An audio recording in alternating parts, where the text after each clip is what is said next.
You're listening to the PodMania Pro Wrestling Podcast, a sample of the best pro wrestling podcasts we can produce on our tiny budget. Check us out on Apple Podcasts, Podcast Addict, CastBox, and all other podcast platforms. If it's wrestling you want, check out more of our great content at podmania.co.uk. Let's do this.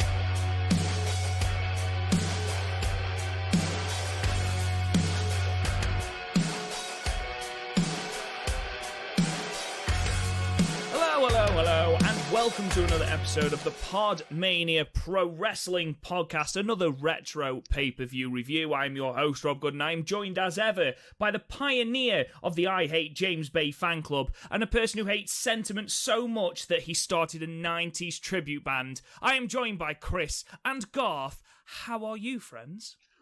I'm the subject of hating things. So I've been talking to this girl from Tinder, and just had a Snapchat, take that shit to the next level.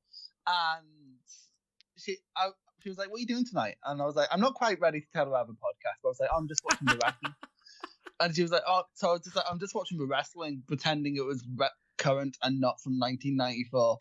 And she was like, "Oh, that's fake, right?" I'm like, "Okay, you're cute, but I'm about to shout at you." Did you not know it was fake, Chris? No, I had no clue. I mean, fucking. You're telling me Undertaker and Undertaker is in a fucking shoot fight? Jesus Christ. Yeah, basically, if she says she likes James Bay, I'm probably going to dump her. So I say dump her, we're not going out. But, Mate, don't, because this could be a lead-in to your bachelor party that me and Garth aren't invited to. This is going to be a thing every week now, isn't it? It 100% is, yes. Garth, how are you? Good, yes. Not much has been happening to me well this week. I'm just really fucking tired. It's like not much happened. Oh,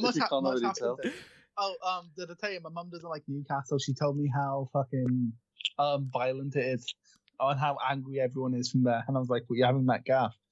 Eh? It's like the opposite. It's like the nicest place, and there was only a stabbing. It's only a stabbing every couple of weeks. No, that's the thing.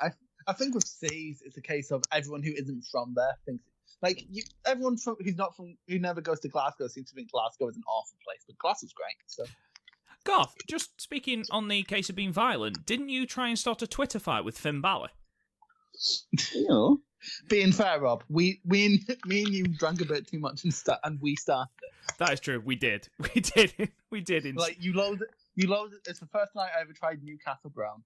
And I drank a bit too much. Of the gods. It is the best beer. So. Speaking of drinks, lads, what are we drinking today, Chris? Vodka. Garth? Water. Jesus Christ. What is this? What happens when you get older? He's just you don't drink he's playing to his Thursday gimmick. Night, do you? I'm honestly like, if I drank some beer, I would probably fall asleep. Gav, do you have one of those little boxes with the days of the week on it to put your pills in?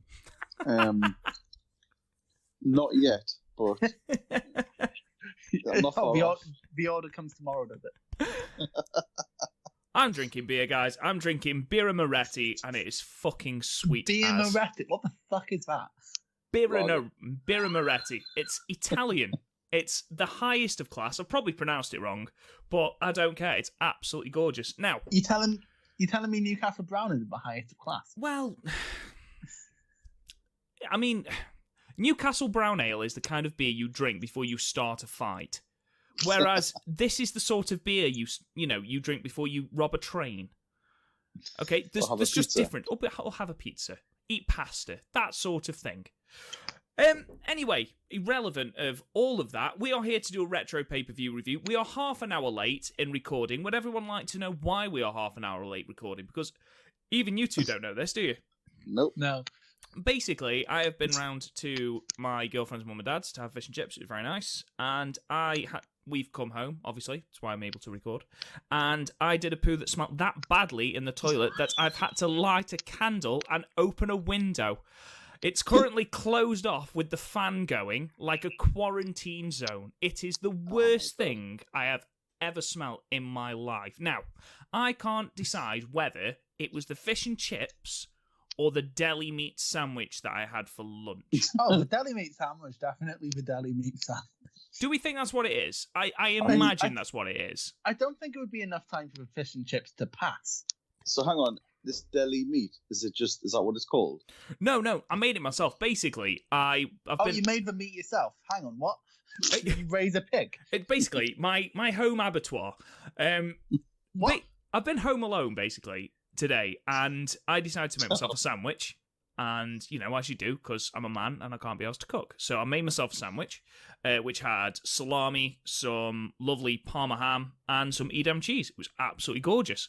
But obviously, and chorizo as well. Basically, all the meat you can get in a packet. Put it all in there. 3 round sandwiches. Nom, nom, nom, nom, nom. But obviously, my body's gone, the fuck is this?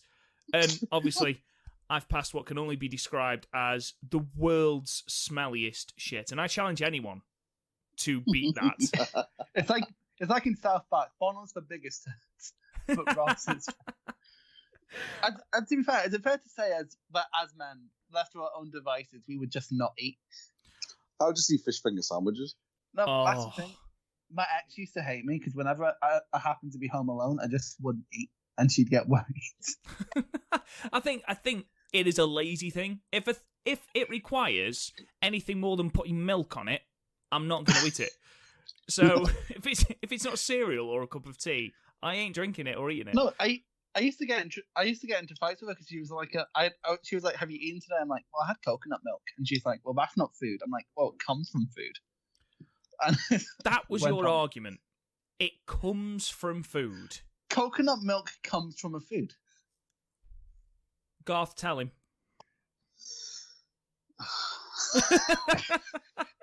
Right, before we spiral completely out of control, even though I feel we probably already have. Out for spiral, on the candle thing, last time I lit a candle, my hair almost caught fire. So you have got a lot of hair. Your hair's grown a lot recently.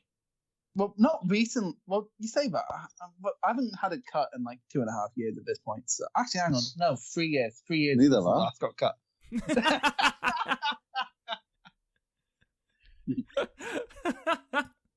I don't suffer the same problems.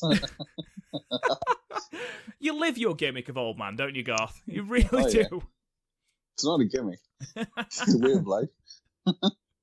It's lipid on. Amazing. And not today. I've got my Incredible Hulk socks on instead. Incredible. Well, I think this might be the worst introduction we've ever done to a podcast. Or is it the best introduction? To be fair, some of the intros I've done. Yeah, I've been privy to some of your introductions. They were terrible. But I think this might be worse. Hold on, you edit the podcast. How are you not privy to all of them? Sometimes, I'll be honest, Chris, I don't even listen. Recording is bad enough. Is it because I keep insulting you at the beginning? Yeah, it is a little bit. I get a little bit offended, which is what forces me to eat deli meat. And was this a cry for help? Was it? It was. I just sat on my own in a corner eating deli meat. Some drink bleach, some damn vodka. I liter of vodka in 5 minutes. That's my personal favorite method. Rob goes for deli meat. Okay. A deli meat induced coma. Anyway, ladies and gentlemen, we have got a podcast to do, believe it or not. And we are talking retro pay-per-view review once more. We did a list last week, so it is a retro pay-per-view this week.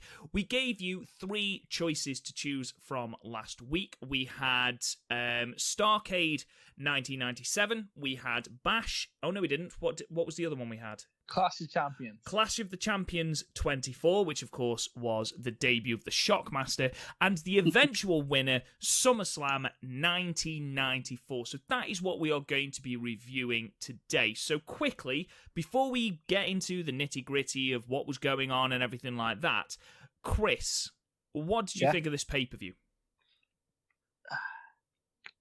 You know the smell your shit gave off earlier?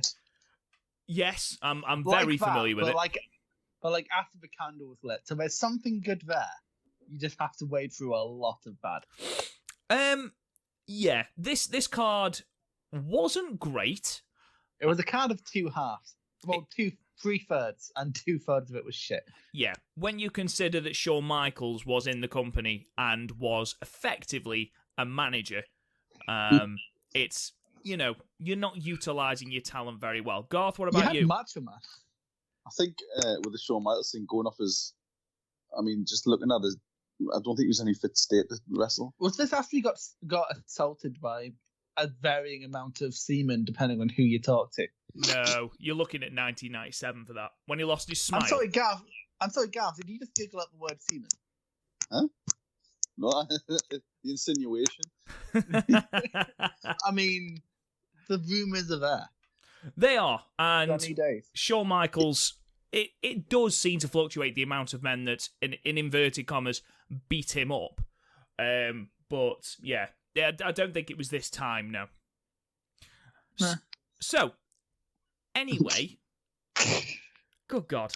We're looking actually at the 25th anniversary of this show, 29th of August 1994 from the United Center in Chicago, Illinois. This venue opened 11 days before this show. So SummerSlam 1994 was the first major event that took place in that venue. Now, obviously now it is the home of the Chicago Blackhawks and the Chicago Bulls.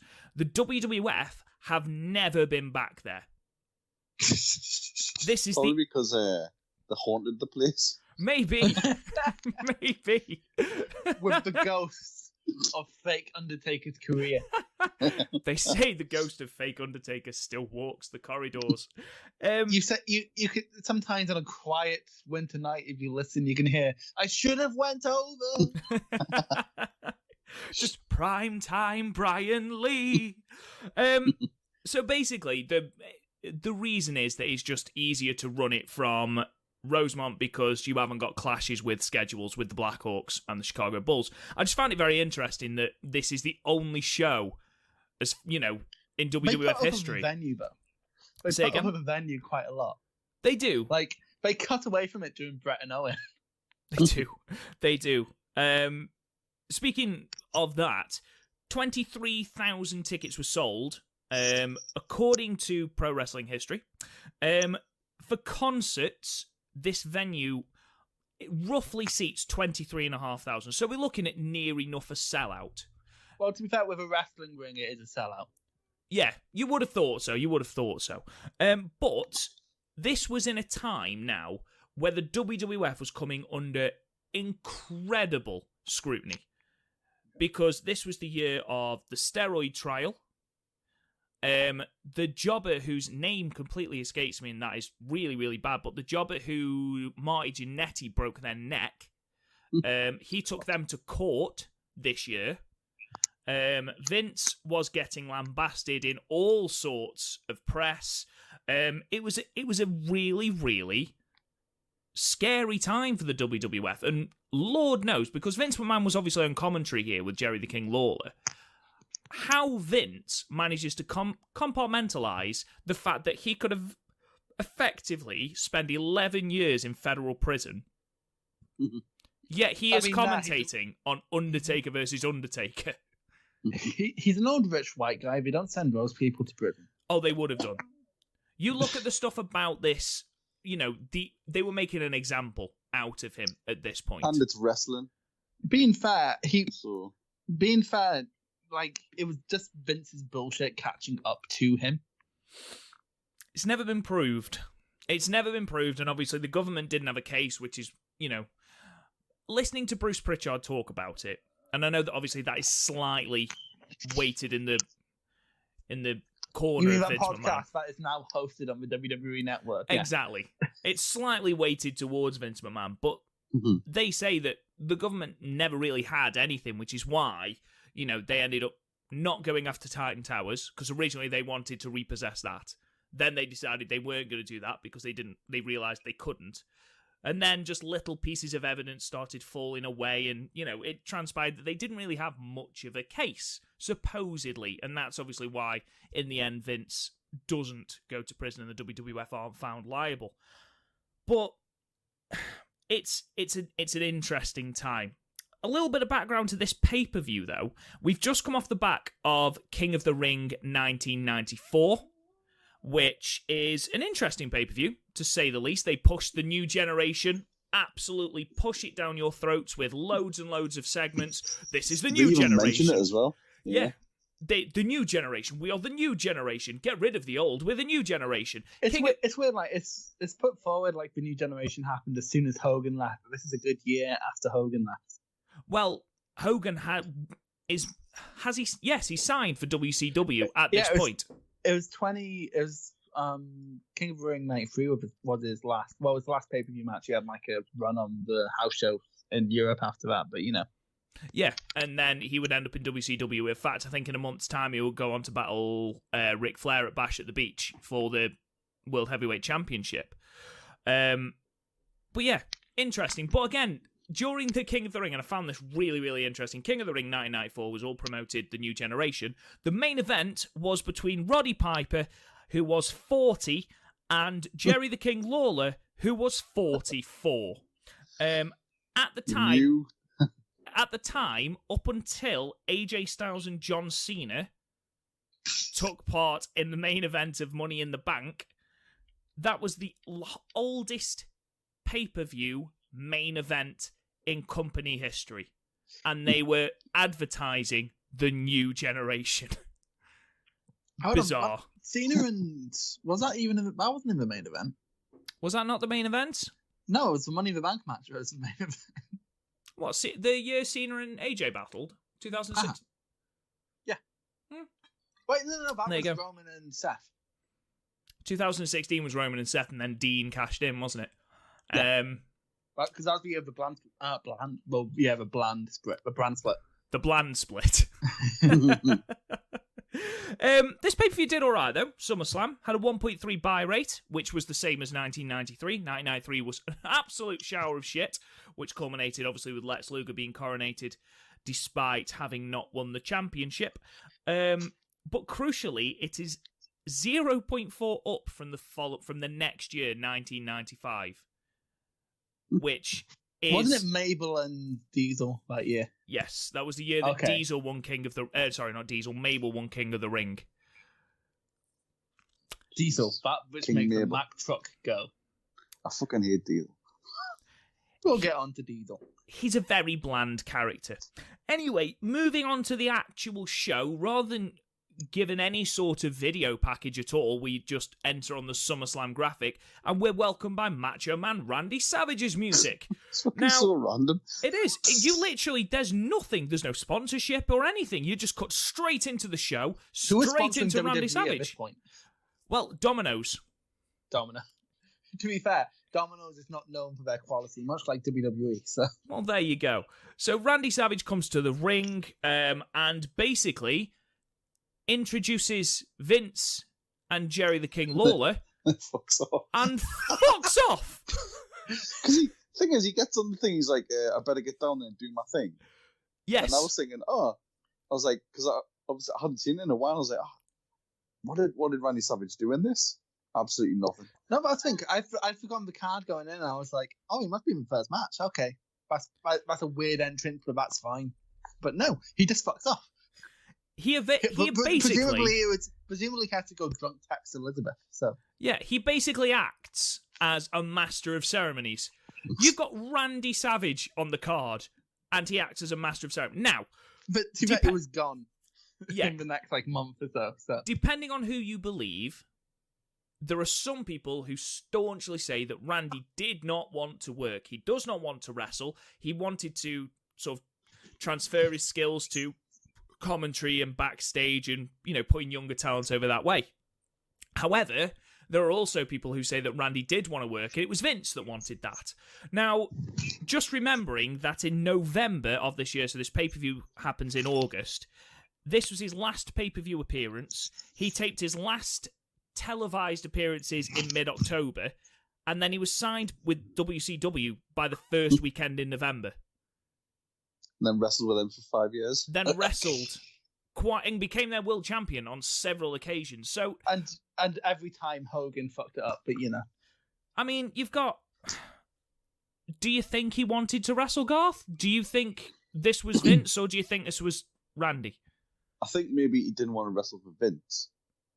But if you don't want to wrestle to do the other stuff, you don't then go to WCW and wrestle. Exactly. So, yeah... It's probably sort of 6 or one and half a dozen the other. Yeah. Chris, what do you think? Well, like, yes, there's a reason he went to WCW. It's well established he felt like he was being wasted, which, to be fair, he was. We didn't even have him on commentary. To be fair, he was shy on commentary, wasn't he? Like, have you ever seen WrestleMania 9? I think he was on. And he just it's weird. He wanted to put people over, wasn't it? Like, well, didn't he want to face Shawn Michaels or something at this SummerSlam?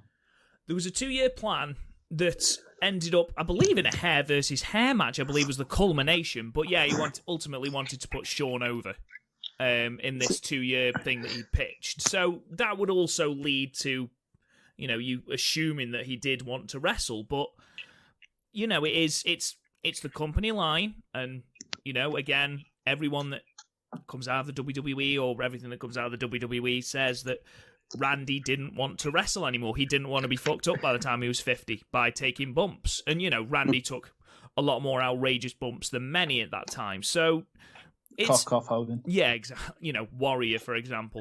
So, it's 6 and 1 and half a dozen of the other. So who knows? But we then go straight to our first match, but not before there is an announcement. Now, a little bit of background to this. The opening match, which was Bam Bam Bigelow and IRS representing the $1 Million Corporation, were taking on the Head Shrinkers. Now, that was originally for the WWF Tag Team Championships. However, the night before in Indiana, Shawn Michaels and Diesel took the belts from the Head Shrinkers. For no reason. I went out my way to ask you guys what the fuck was going on. Because I was like, why? What is the point? Well, apparently, I totally forgot about this. They then appeared on daytime television the following day on Regis and Kathy Lee with the belts. Now, if you believe Shawn says that it was Vince's idea because he wanted to keep Shawn relevant and Diesel relevant once Diesel dropped the title, spoiler, to Razor Ramon later on in the show. It was a way of keeping those relevant. Everybody else assumes it's a click power play. Well, that's the thing. You can keep them relevant by having them win the belt after SummerSlam. Like on Raw or something. Because there were always the reasons to get people into Raw. So, a title change would do that. I mean, it's better than changing it on that. There's literally no logical way to do this unless you're Shawn Michaels. Well, especially as the $1 Million Corporation. Now, like them or hate them, it was a very... You either really liked it or you really found it extremely boring. Unfortunately, I was, part of the latter group. But this entire pay-per-view was basically trying to put over the $1 Million Corporation. And the idea of this match was to give the tag team titles to the $1 Million Corporation to give them that little bit of leverage going into the later match in the show. However, instead of that, we had a non-title match with the titles not being defended at all, leaving this match as a little bit of a... What the completely fuck was... pointless. Yeah, what on earth was the fucking point in this? So, Chris, what did you think of this match? Here's the thing, I was actually enjoying it, because I was trying not to let the Shawn Michaels power play into my perception of the match. I was actually quite enjoying it up until the ending, because Bam Bam's great, IRS is good. IRS with the right person can have a really good match. And the Head Shrinkers are just hard as fuck, so they'll just take headbutts and shit. So I was enjoying it, apart from it was basically like what old timers complain about now, is a sequence of moves with no real point to them. Which more the case in the match later on, but I'm fine with a series of moves with not much point to them. I do enjoy Lucha Underground, but at the same time, it needs to be good moves. And with the exception of Bam Bam, who's just impressive how big he is, we were just sort of basic moves.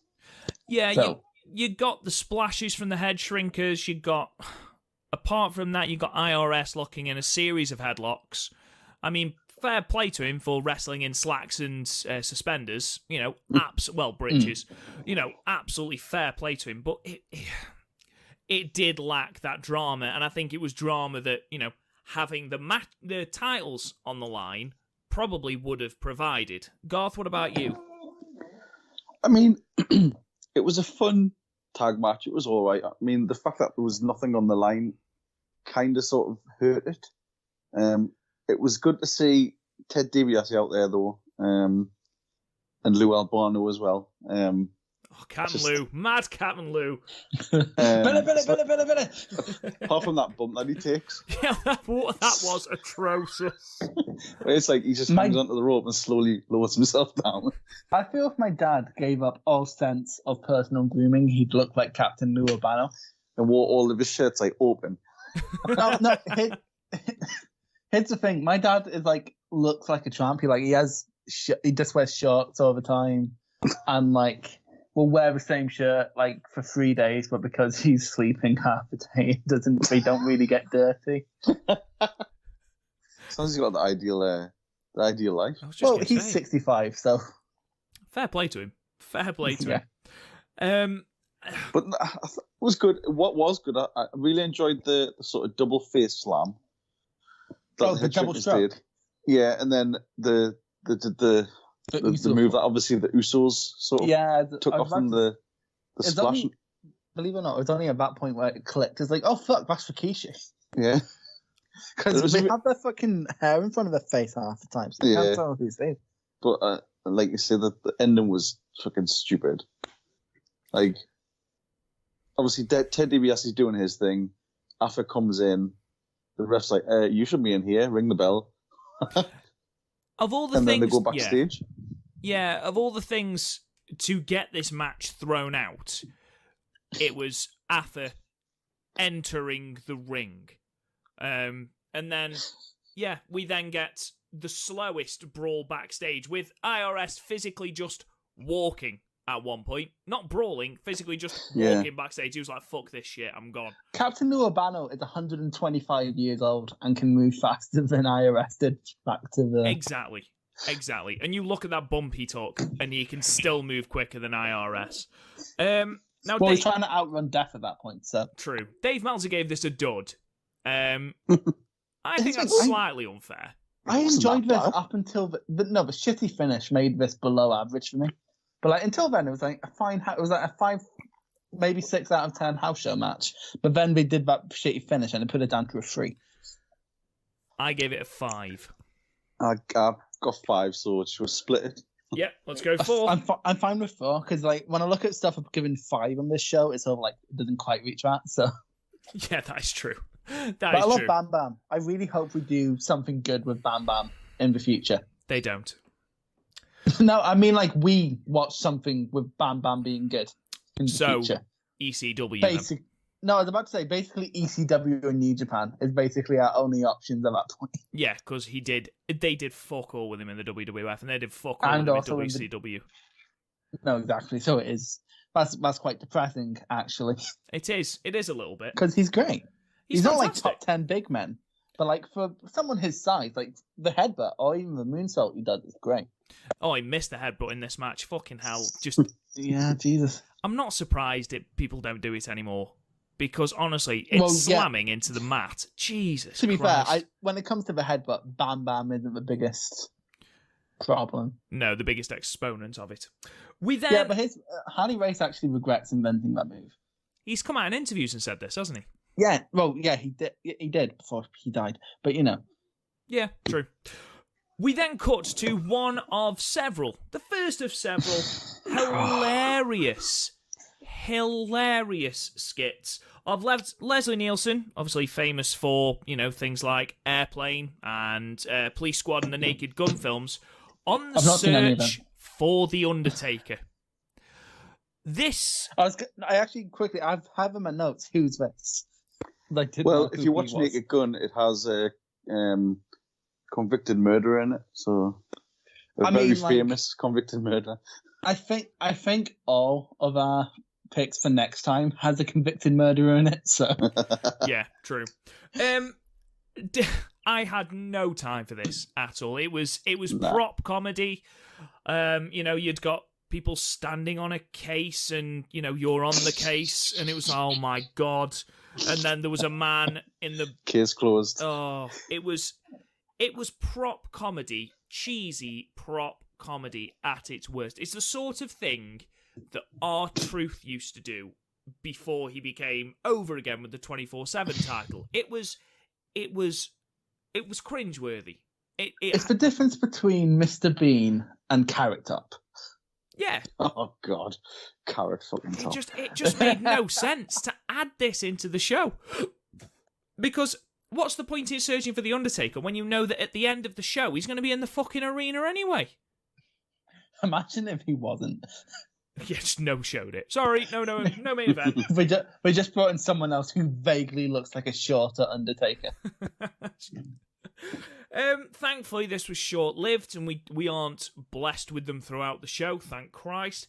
Instead, we went to possibly the second, well, not even possibly, definitely the second best match on the card, which was the WWF Women's Championship match between the current champion, Alundra Blaze, and Bull Nakano. Now, this championship had been defunct since 1990, and it had been brought back earlier in 1994.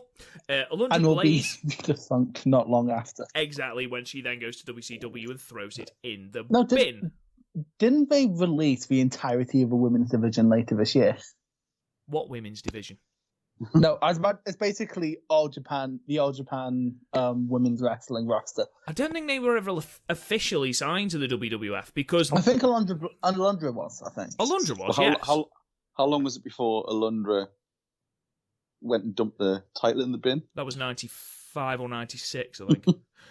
It was it was like a year before the NWO. It was like 95. I remember it was from the OSW arc, basically.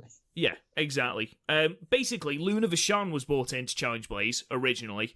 She kept getting bested, obviously, because it's Alundra Blaze. So the storyline then saw Vachon bring in Bull Nakano to gain revenge, challenge Blaze. She made history in this pay-per-view, Bull Nakano. She became the first Japanese-born wrestler, because Yokozuna is not Japanese. Whoa, wait, isn't he?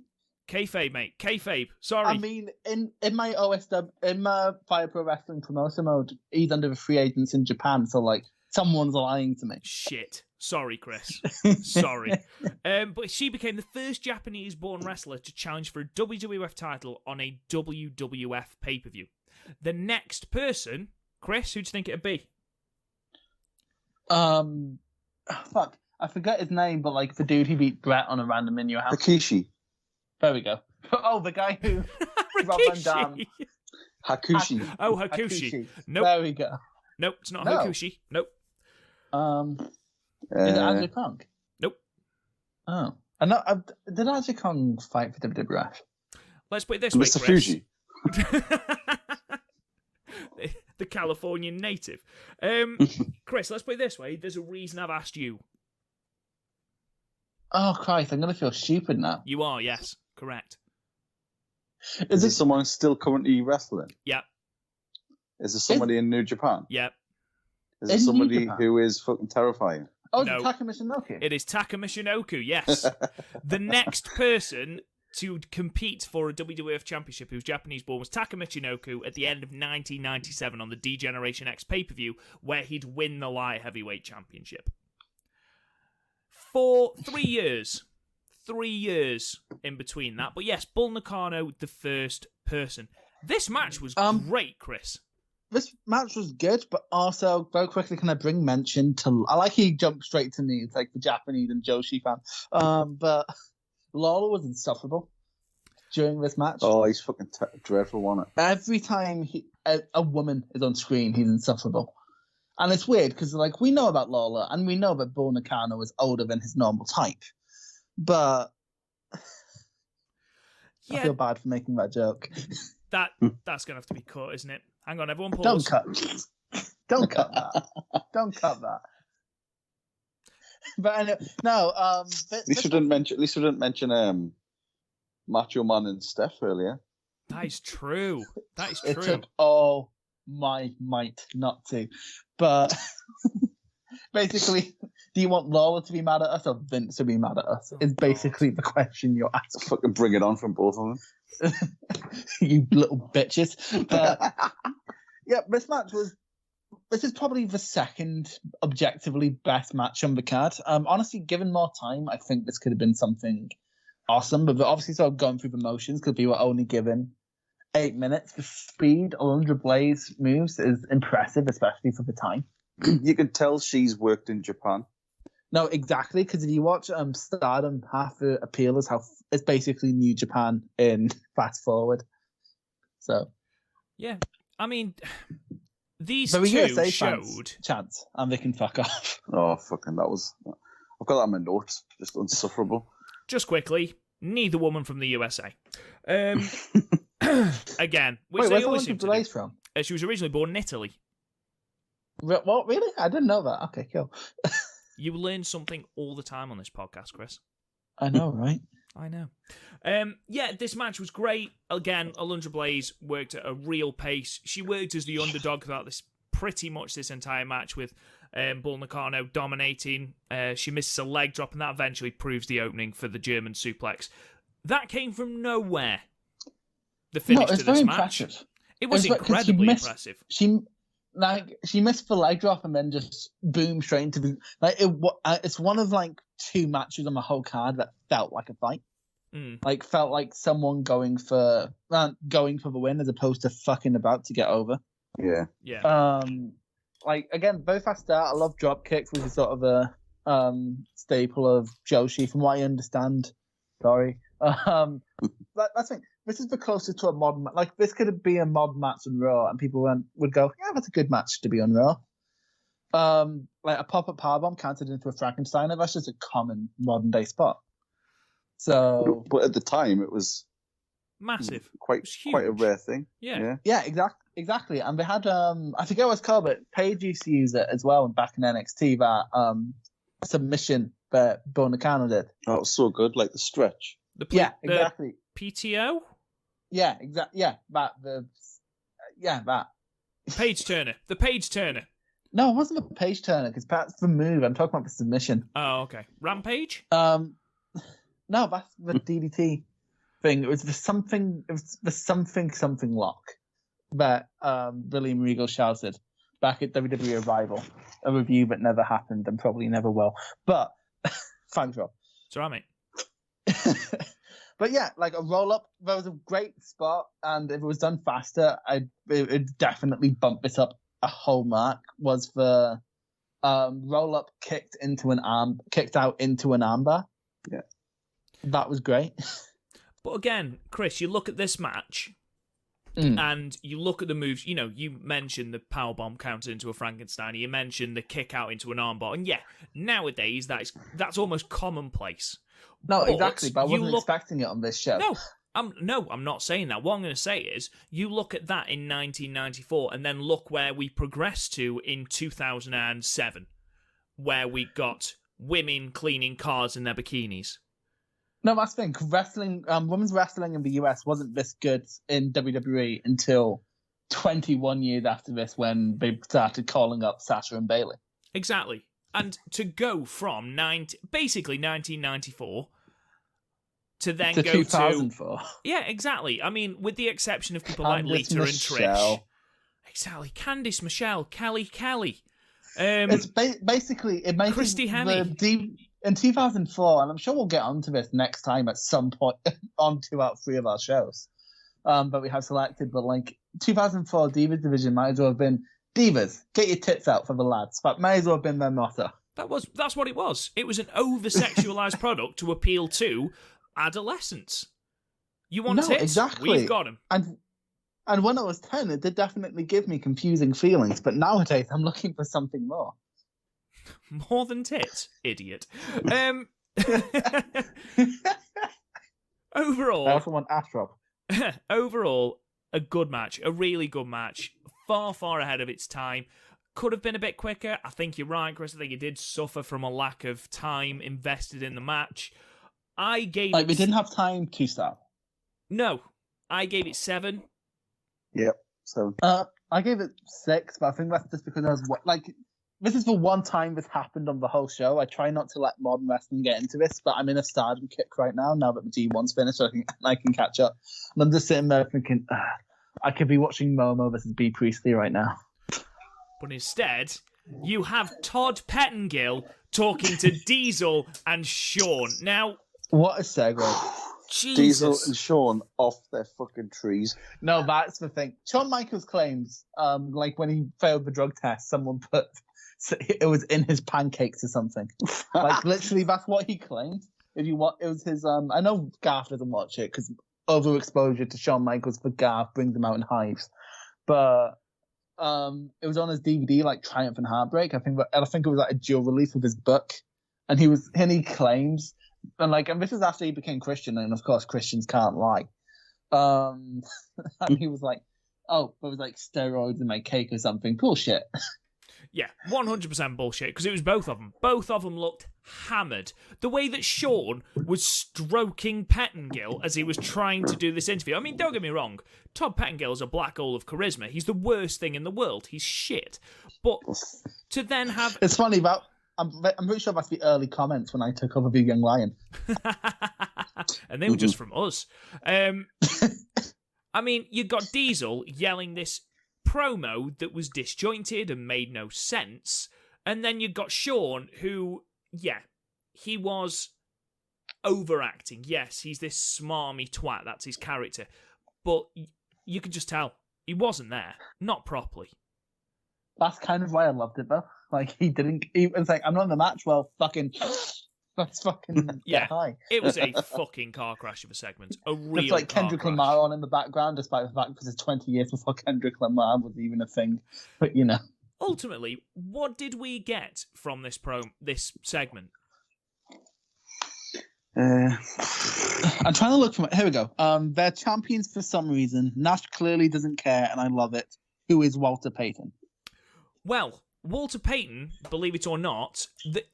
Why he was involved, I've got no idea. Basically, it was to counteract Shawn Michaels. This segues nicely into the next match, which was for the WWF Intercontinental Championship. Diesel, the current Intercontinental Champion, taking on the massively over Razor Ramon, despite his character being called the bad guy. The crowd absolutely fucking loved him. A young Billie Eilish takes notes. I fucking absolutely love Razor Ramon at this point. Incredible. Well, how old were you at this point, Gaff? Probably about 13. But you can do math. Right, how old were you actually, Rob, at this point? Me? 4. Yeah. 4? Yes. I wasn't even a sperm at this point. Well, that's a lovely thing to think about. So basically, looking back from WrestleMania 10, which you can look at our review on www.podmania.co.uk. We're going to review that show at some point, right? We already have done. Actually. We've already done it. Oh, so we're never going to be... So I'm never going to have to watch, like, the better Owen versus Brett match. That's good. Yeah, exactly. Razor... I mean, you can still watch it. Yeah, I would. I would. I have. Razor had been feuding with Shawn Michaels for ages and ages and ages over the Intercontinental Championship. He then dropped the belt to Diesel. Shawn Michaels keeps getting involved, so therefore Razor Ramon says he is going to have a special corner man, and that is Walter Jerry Payton, the American football running back. Now, at the time, he was massive. He was a big thing. Really, really, really big player. Played for the Chicago Bears. Obviously, we're in Chicago. And yeah, this match was nowhere near as good as it should have been. No, I remember seeing this on the, like, when we first suggested this, and it's the one match I could remember going in that wasn't one of the main events, and I was like, that has to be good. Like, isn't this the only time, like, we ever actually wrestled? And I'm like, the Clique only ever chose to have good matches with each other, so this has to be good. But no, this was a house show match, like, the definition of a house show match. Neither man took, like, any bumps. They threatened to take bumps, and then they didn't. And then they won by some bullshit thing, so no one really won. Like, it was weird. It's like the Clique were wrestling someone who won from the Clique. Garth, what did you think? I mean, it was all right, but Diesel's just dreadful. Like, how this guy was at the top for so long, other than like the politics, as wrestling was absolutely diabolically shit.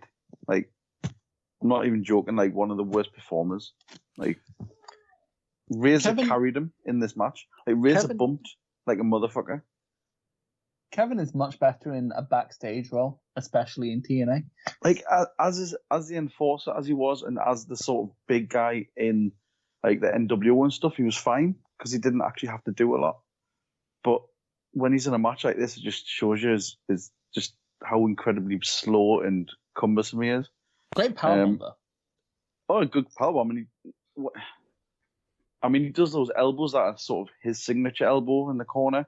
It was all right. Like I say, Razor was just over like a motherfucker at this point anyway, so the crowd were all in on it. I did like when they did the honestly, they did this and I thought, it's been so long since I've seen it, and it's the exposed turnbuckle. You never see it anymore. You do, like in every Toriano match, but right, okay, but in mainstream wrestling. No, that's the thing. But the whole match was basically them trying to throw each other into the thing, and then that never happening. And the best bit is when Hebner like jumps in the way of it. He's like, no, and then he just does it anyway. Like, I will not let any of my matches end in a controversial manner until 1997. Let's not talk about that. But no, I love that when in any sort of match where they'll have the submission move and they grab the rope, and that makes it like 10 times worse. Yep. Instantly more pressure added. I liked how at one point Razor was on the turnbuckle and Shawn just started pulling his hair for no discernible reason. Because he's fucking up his bonds. No, that's the thing. Did you notice the comedy bump Shawn Michaels took later in the match when he got knocked off the apron? I was just going to mention this. When he pogos off the apron onto the floor, onto the barricade, and back onto the floor again. Absolutely amazing. Absolutely amazing. It's almost like I was watching SummerSlam 2005. Incredible bumping.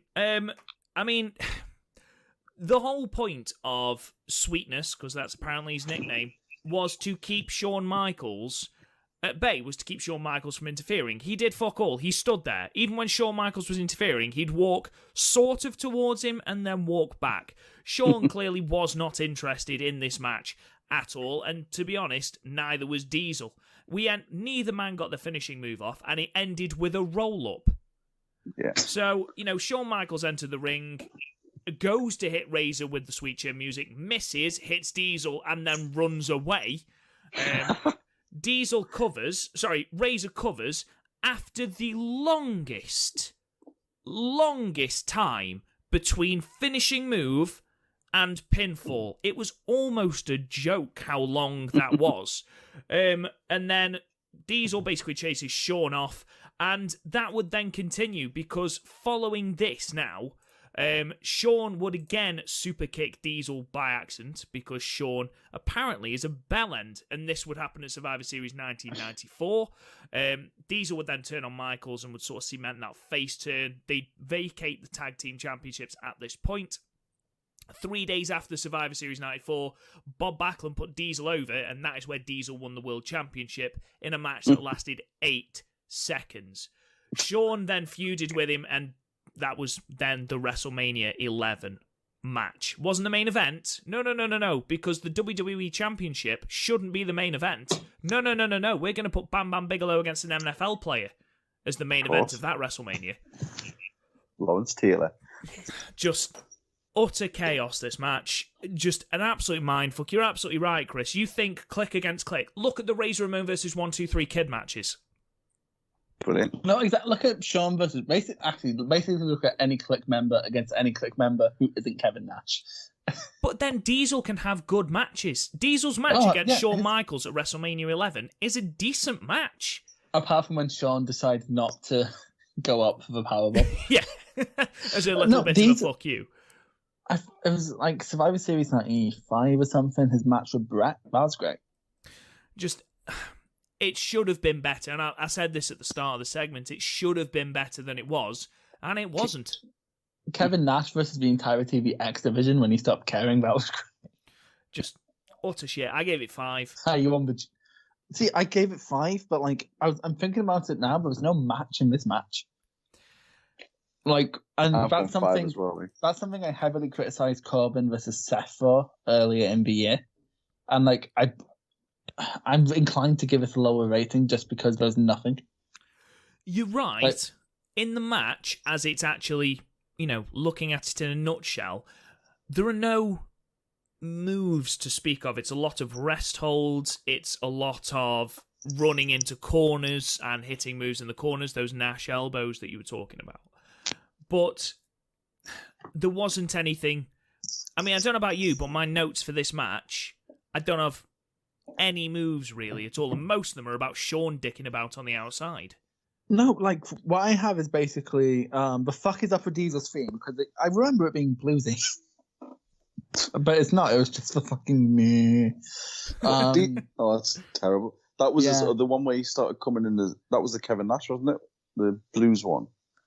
And then it's like most of the match that starts with stalling, and like Razor does something. Oh, that's actually the one cool spot where Razor sort of does the slide to the outside and pulls Nash into the post. That was actually a pretty cool spot. So yeah, I'll agree with 5 for that spot alone. Okay, so 5, yeah, fair enough. But I feel like if you've got an Intercontinental Championship match that does contain Razor Ramon, who is, he has a 5-star Meltzer match under his belt at this point, and this was the next match? No, not at all. To be fair, Razor Ramon killed this like Scott Hall killed that random person about 5-6 years before this. I'm going to have to cut that as well now. For fuck's sake, stop saying shit. We then cut to Black Hole of Charisma again, because it's Todd Pettengill time, guys. I thought you were talking about Luger. This segment was brilliant. Basically, for those who don't know about this segment, we're backstage and Todd Pettengill has got a very, very put-out Lex Luger and a very, very angry Tatanka. This is all stemming from Tatanka saying that Lex Luger has sold out and has joined the $1 Million Corporation. Now, for a start, who the fuck cares? Tatanka says that he has got evidence, and he cuts to a load of circumstantial evidence to show that Lex has met up with Ted DiBiase. Now, my favourite bit of this was Tatanka had said, we're going to have a match to prove that you've joined the $1 Million Corporation. So if Tatanka wins, Lex did sell out. Yep. And if Lex Luger wins... But Tatanka did win, and Tatanka did win, and Lex didn't sell out. So the entire premise of this match was utter bollocks. You know what Native American tribes were massive into back in the day? Was statistics. Especially when they ask the fans. Oh, that's incredible. We have... This is amazing. They pull up a graphic because they've asked fans, has Lex Luger sold out? 54% of fans voted yes, which I was like, what? But then as he's coming to the ring after he's cut just the most boring Lex Luger promo in the world, whilst trying to look intense, which makes it worse. And after, obviously, Tatanka stumbled over his words 4 or 5 times, Lex comes to the ring, and Jerry the King Lawler says, oh, you can hear the pop from those 46% of the fans that don't think he's sold out. Oh, incredible. I just love the bit where he says,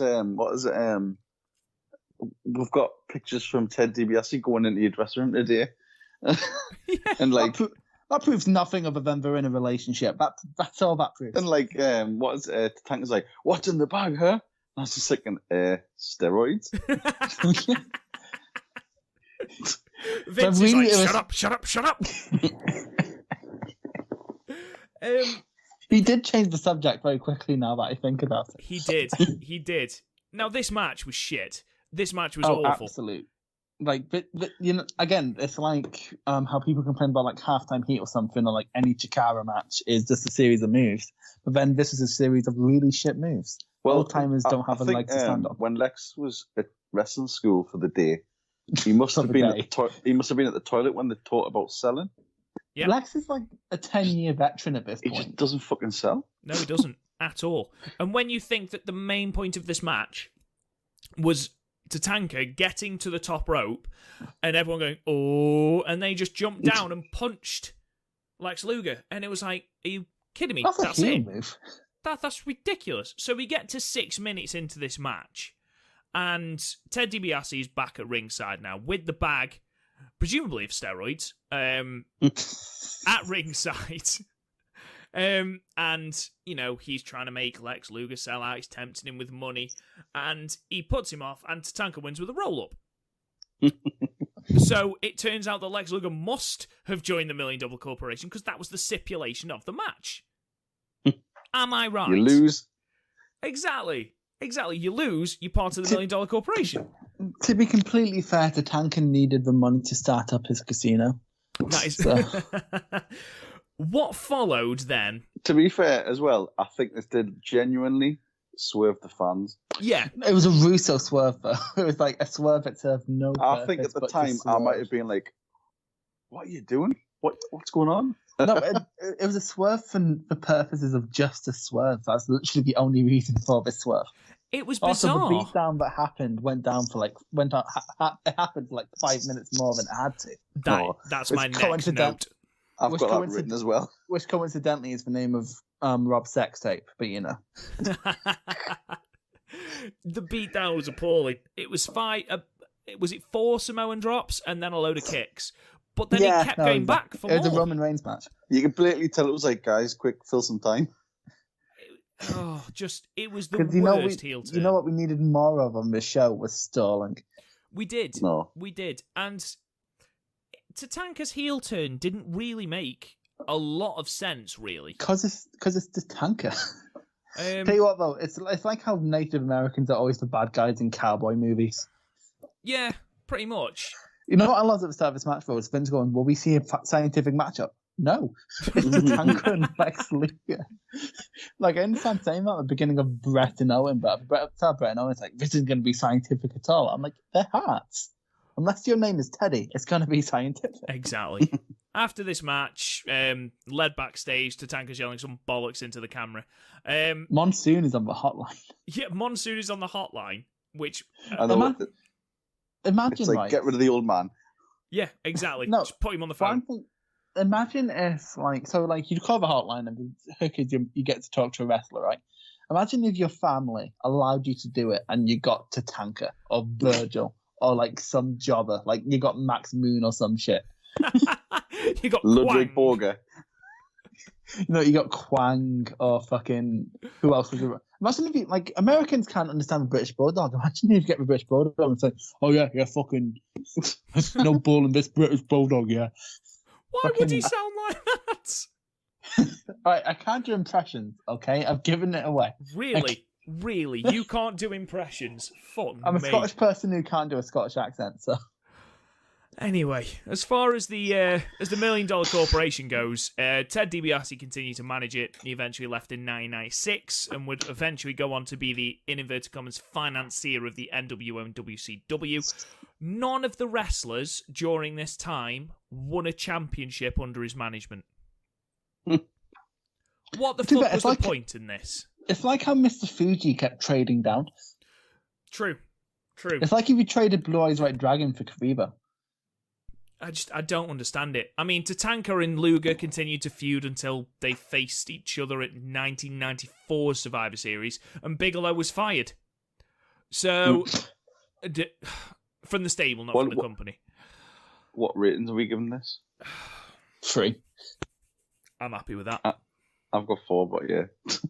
Because I'm pretty sure you've rated everything one higher than everyone else. I think it might just be because it had $1 Million Man in. He does make everything better. But just for me, if you have got a heel turn, which at the time, looking at the time now, you've got Tatanka who's super, super babyface.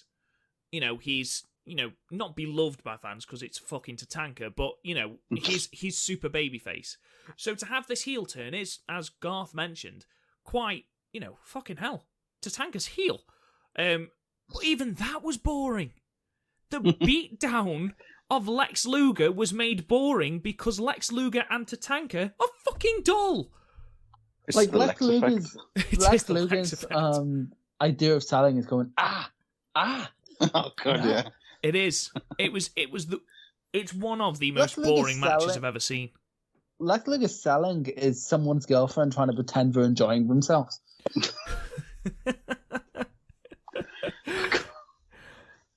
Moving on. Jeff Jarrett and Mabel next. I popped when I saw Jeff Jarrett was coming out. I'm like, yes. Do you want to know a fun little fact?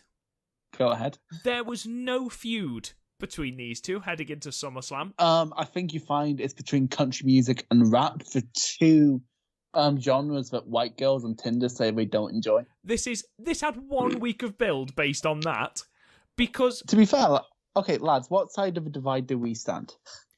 What do you mean? Rap versus Like country or... Yeah. Well, I'm clearly from the ghetto. Depends So what rap we're but talking. If we're still. talking classic hardcore hip hop, yeah, I'm into that shit. But if really? we're talking the shit that's You? out nowadays, fuck that. Sorry. That is a surprise, actually, Gav. Hey, 'cause I we- grew up on Ice Cube, Ice T, all that shit. The actual drink. Because, to be fair, me and Garth had like a 3-minute argument before Rob turned up today about our opinions on grime. I can't see Garth with his hood up and his headphones in. Just gonna give it to you. Exactly. Just rocking out to Ice Tea. Garth gonna Motherfuck give you it and your to punk ass ghetto bird.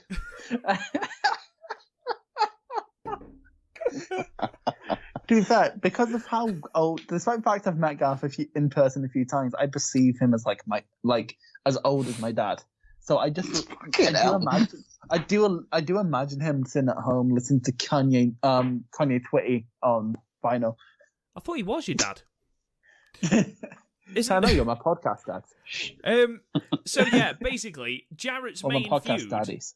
going into this was with Doink the Clown. Up until a week before this show, he was supposed to be feuding and supposed to have a match with Doink the Clown. In a shoot interview in 2011, Viscera, or Mabel, was asked, why were you put anywhere? I don't know, I just was. There was no explanation given, but Mabel was put into that match with Jeff Jarrett. Now, presumably, it had already been ascertained that Mabel was going to be pushed. So this presumably was to get him on the card. But It was a squash. It was a squash match. You could have kept the match and then just put Mabel against Max Moon or something. this was 5 minutes 45 seconds. And Here's another go on. another fun fact about this match. It was shite. Yeah. No, here's the thing. Jeff Jarrett worked like the third hardest of everyone all night because he dragged a less than 1 out of 10 out of Mabel. I know, more than 1 out of 10. Like, he bumped like an absolute boss. Jeff Jarrett tried. Jeff Jarrett, genuinely, this was 5 minutes and 45 seconds, Chris, and 4 minutes and 49 seconds were Jeff Jarrett on the back of Mabel in the worst sleeper hold I've ever seen. This was not a good match. And then Mabel attempted a sort of spinning wheel kick. He did, yeah. Came out You of nowhere. couldn't put 45 meters of rope around Mabel's neck. If Mabel tried to hang himself, he'd have to use like the copper wire from a plane or something, because there's no manufacturer who makes enough rope to hang around that man's neck. Okay, He's a big youth, isn't he? He is a big man. I mean, in Men on a Mission, you look at Mo, and Mo's a big yoth. But then standing next to Mabel, you're like, Jesus Christ. Oscar's big when he came down and rapped with him, which was cringy enough. But this was, good God, this match was crap. Like, to be honest, I don't know how Mabel got... I know why, because he was big and Vince thought he was hip. But because I remember when Vince came out, I was like, I like everything as long as it's good. I'm like, well, you clearly haven't watched your product, mate. But... This match ended when Mabel missed sitting down, and Jeff Jarrett rolled him up for the win. I forgot to say, why the fuck did Jeff go over? I've no idea. That's the thing. This is like... Just makes no sense. This match too bad. Wasn't Jeff did go on to become a TNA and WWE Hall of Famer, one of only 3 men to do so. 4 men. No, but Dudley's went in. Fuck. Okay, I guess it's not that prestigious an honor, but you know.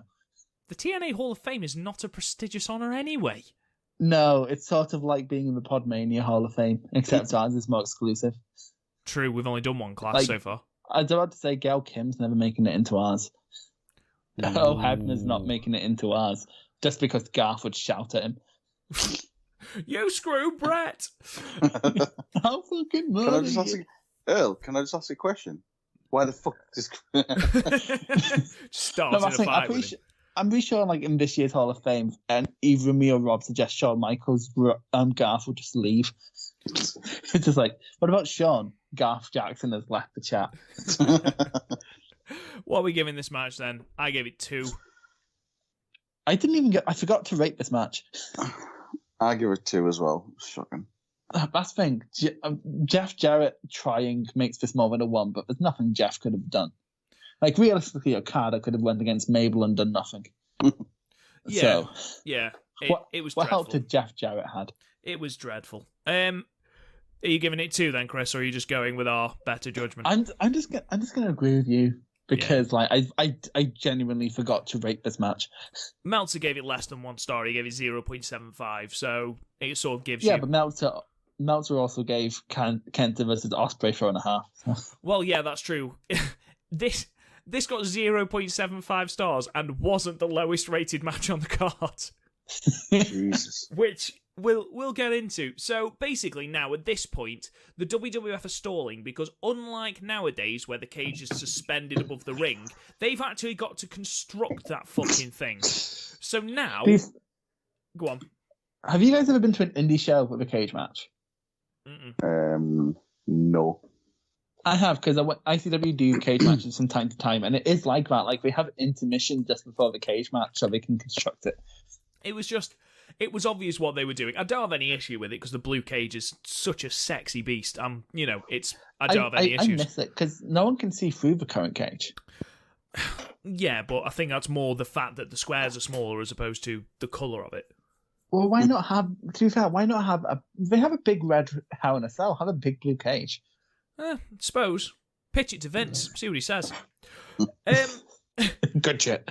The first way they attempted to sort of waste time was to have Leslie Nielsen come back out, and they were searching for The Undertaker again. Now, this bit was a bit of a pantomime thing, because we had The Undertaker's silhouette appearing in the little entranceway behind Leslie Nielsen and Kennedy, and they were trying to, the audience were going, "He's behind you!" And Leslie Nielsen was like, "What?" with his hand over his ear, "I can't hear you." And they go, "He's behind you." And then The Undertaker would disappear. And it was bullshit. So every year, my nana used to take me and my twin to the pantomimes in Bolton. And the protagonists in them were less stupid. Bolton? Yep. Why Bolton? I like the different... That's where my nana lives. Oh, okay. I was just going to say, didn't you live in Edinburgh? I was about to say, didn't you pick that up from the content? Like, I was like, I'm sure that there are theatres in Edinburgh. Going to Bolton is a long way. Being fair, the pantomimes in Edinburgh are stupid amounts of expensive. Oh, I can imagine. If Edinburgh Fringe is anything to go by. To be fair, the Edinburgh Fringe, I don't go, unless I'm seeing a show, I don't go to Edinburgh for that whole month. Because Jesus fucking... No, the only time I've went to the Fringe, like, one, I went and got drunk once with my siblings, that was fun. And secondly, to a Ring of Honor show, and I just didn't bother going home because the buses were full. I just stayed and watched SummerSlam in the nightclub. Yeah, sounds good. Nice. Despite this bollocks, we then go and interview all 55 members of the Hart family. Jesus Christ, they've come out in spades tonight. Now, bearing in mind that Mama and Papa Hart have 12 kids, they apparently are all there tonight. Because we've got Jerry the King, who seemingly, continuing from Survivor Series 1993, where he hates them, is still hating on them, shouting at them, saying it's their fault that Owen has turned, and, they should be ashamed of themselves, and Helen looks like she couldn't give a fuck. And then we move to British Bulldog. We moved to Bulldog and his girlfriend and his wife, Diana Hart, and he's like, "Yeah, I want Brett to win. Brett's in the best physical condition I've ever seen him in, and I think he should, because he's Wade Barrett apparently." So then, it's unbelievable, Jeff. And then you look at fucking Bulldog, and he's sitting there in a fucking brown vest and massive curly hair with glasses on. Absolutely shredded to pieces. I just made a football reference. Are you proud of me? I am actually. Well done. Can you say who says that? Yeah, no, because it was a name of a progress show, and that's why I know it. Oh, for fuck's sake! Such a fucking Very quickly, mark. I don't like football. Okay. Although Stu Hart, he's a miserable cunt, isn't he? He's owed, isn't he? He looks owed in this. Yeah, no, exactly. And it's sort of like, I feel sorry for Mrs. Hart because, like, he must be a selfish lover.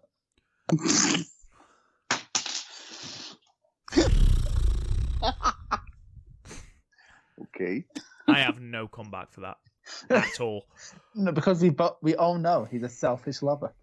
However, right? She has not had an orgasm in 55 all years. this, Right, you've just got quickly, Garth, how the fuck can you have a however after that? I'm just trying to move it away. Oh, Quick as Very quick. possible. Okay, so Bruce Hart, he's a cunt, isn't he? you're just going to go around all the Hart family now. No, that's the thing. I don't know the name of the rest of them, but Bulldog is a nice. Well, he's not nice, but he's not as bad as Dynamite, who put a gun to his wife's head. God, wrestling was awful in the 90s. But also, seriously, Bruce Hart just milked every second out of every bit of camera time. He's blatantly the one who's like, it should be me. Yeah, no. Have you guys ever seen Rebel Wilson on a chat show? Yes. It's like that, where he just tries to take the attention away from the people who deserve the attention. And it's sort of like, you're Bruce fucking, like, you're below Teddy in the Hart family hierarchy, all right? At least Teddy did some flips of a cage. What the fuck have you ever done, you fucking conceited prick? At least Stu Hart, the most miserable cunt in the world who's never given his wife an orgasm, at least he gave birth to Brett and Owen. What the fuck did you do? Wow. Someone who shares that anger is apparently Jim Neidhart, who also hates Bruce, who turns around and gives him the most boring tirade of there's nothing there, is there? There's no charisma there with Bruce. He turns That's around. why Neidhart just like looks at him and he's just like, yep. After seeing Bruce, this is like, I've heard stories about Bruce, but like, other than WrestleMania 26, where he was just told to not even bother. This is the first time I've seen him actually outside of like a review or something. I'm like, yeah, he's my least. I'm never going to say Bret Hart has no charisma again after seeing Bruce. Yeah, Bruce. There are several points in this where it's just like, holy shit, what the fuck is this? The thing with Bruce is as well, he was at one point he was like sort of booking or sort of agent for the Calgary sort of Stampede stuff. And he then putting the himself Canadian over. scene died. And he kept putting himself over all the time. You know why you hear nothing about the Canadian scene? Because Bruce Hart, because he's a cunt. Irrelevant of Chris's hatred of the Hart family, clearly. This was the biggest storyline going into SummerSlam this year that began 1993 Survivor Series. Owen was eliminated from the Hart brothers versus Shawn Michaels and his Knights elimination match. He blamed Bret for that. He was the only one eliminated. The Harts won out, and basically he blamed Bret. Came down, abused him, and there seemed to be the seeds of deceit there. Dissension in the ranks. So anyway, Owen then seemingly forgives Bret. They form a tag team and go after the tag team titles at the Royal Rumble 1994. Bret gets injured, and that causes them to lose the opportunity, and Owen snaps. Owen kicks out at Bret's injured leg, attacks him, and says that it's all your fault. It should be me. Everyone praises you. Why the fuck are they praising you? Basically what Bruce Hart is in real life. Exactly. During the interim, then, Bret wins the title. Now, after this, we have the King of the Ring match. And Owen wins because of Jim Neidhart interference. Now, as Bret is defending his championship, Jim Neidhart then makes sure that Bret retains. And people are a bit unsure as to why Jim's done this, and it becomes very, very clear once Owen becomes the King of Hearts. Best gimmick name ever. So good. He comes out and basically says, I wanted to make sure Bret still had the championship so that when Owen beat him at SummerSlam, he'd get the championship. And it becomes very, very clear that Jim Neidhart has sided with Owen. This leads to this match.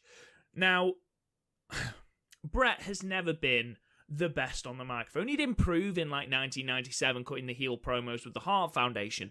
But at That's this because point, he was just having a moan. That's just Bret. yeah, at this point, he still isn't the best on the microphone. But because of the storyline and because the family feuding and because the WWF had built this, over a number of months, it felt real. And Bret was able to, evoke some emotion in his promo. Ted, do you know who doesn't evoke emotion? Todd fucking Pettengill. fucking ulcer on the WWF's arse. It's an announcer you hate more than Todd Pettengill. He's just the most annoying person in the world. He's not as bad as fucking Michael Cole was back in the 90s when he was like Frosted Tips, Backstreet's Back All Right, Michael Cole going to Stone Cold. Are you ready to go to hell? Right. I raise you this. He started this promo by saying, Brett, you're suffering with strep throat. Do you think that will affect your performance tonight? Do you think his throat is sore because to get a good title run and 30 minutes on a card when no one got over 10, he had to really go in there on Vince's penis?